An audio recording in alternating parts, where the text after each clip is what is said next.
around with another episode of Interfaith Issues, where we discuss the issues of common interest to the three Abrahamic religions of Judaism, Christianity, and Islam.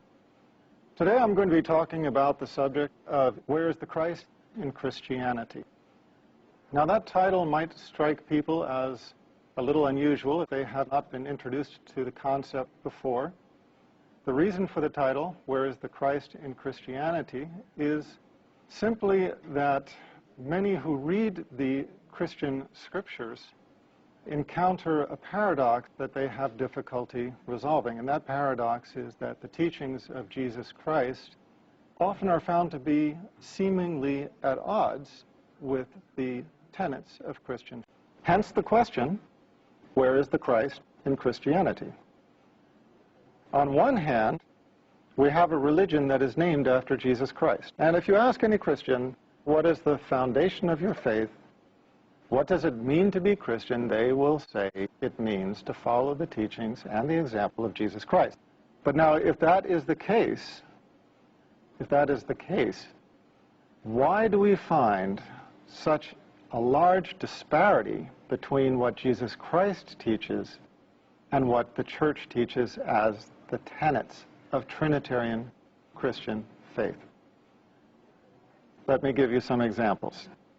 Jesus Christ taught Old Testament law. That's why, as I said in the beginning of this talk, he's known as Rabbi Jesus. Paul negated it. Jesus Christ taught that God is one God. The Pauline theologians derived the Trinity. Jesus called himself the Son of Man 88 times. 88 times he called himself the Son of Man. Not once did he ever call himself the Son of God in a literal, begotten, not made sense. What did Paul call Jesus Christ? The Son of God. What do Christians know Jesus Christ as now? Allegedly the Son of God. We have to ask ourselves, when we are following the tenets of Christian faith, or those who follow the tenets of Christian faith, what are they adhering to more closely, the teachings of Jesus Christ or the teachings of Paul? And make no mistake about it, they are not the same. The teachings of Paul, as I just stated, in most cases are contradictory to the teachings of Jesus Christ, negating the Old Testament law, denying the unity of God, denying the direct accountability, meaning praying directly to God instead of praying to a saint or an intercessor, identifying Jesus Christ as a man and not as the Son of God. These are critical points upon which Paul and Jesus Christ were at odds. Paul was not only at odds with the teachings of Jesus Christ, but he was corrected by Jesus' disciples. It is well documented in the New Testament, the animosity between Peter and Paul, the animosity between James and Paul. So again, the title of this talk, Where is the Christ in Christianity? Because what we are finding is that what Jesus Christ taught is not the foundation of the tenets of faith encountered in Trinitarian churches of this time. Rather, the Trinitarian churches of this time are based predominantly upon the teachings of Paul. How recognizable is this? Is this something that I am seeing for the first time nobody else has seen? Is this something that has escaped the knowledge of Christian scholars? Not at all.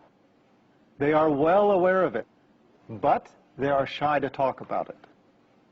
Let me read some quotes. Lehman contributes, quote, "What Paul proclaimed as Christianity was sheer heresy, which could not be based on the Jewish or Essene faith, or on the teaching of Rabbi Jesus. But, as Schoenfeld says, the Pauline heresy became the foundation of Christian orthodoxy, and the legitimate church was disowned as heretical." Was this only to be found in the writings of Lehman? No.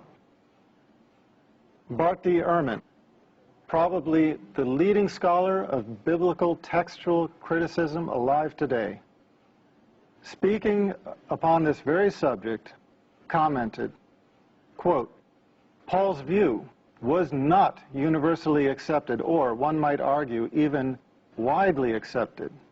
Even more striking, Paul's own letters indicate that there were outspoken, sincere, and active Christian leaders who vehemently disagreed with him on this score and considered Paul's views to be a corruption of the true message of Christ. One should always bear in mind that in this very letter of Galatians, Paul indicates that he confronted Peter over just such issues. He disagreed, that is, even with Jesus' closest disciple. Commenting on some of the early Christians in the pseudo-Clementine literature, Bart D. Ehrman wrote, "Paul has corrupted the true faith on a brief vision, which he has doubtless misconstrued. Paul is thus the enemy of the apostles, not the chief of them. He is outside the true faith, a heretic to be banned, not an apostle to be followed." Joel Carmichael, quote, "We are a universe away from Jesus. If Jesus came only to fulfill the law and the prophets, if he thought that not one iota, not a dot would pass from the law, that the cardinal commandment was, quote, 'Hear, O Israel, the Lord our God, the Lord is one,' and that no one was good but God, what would he have thought of Paul's handiwork? Paul's triumph meant the final obliteration of the historic Jesus." There are many others who have made similar comments. The point is that in analyzing Christianity, we have to choose who to take the teachings from. If we are choosing to take our teachings from the prophet Jesus, let's do it.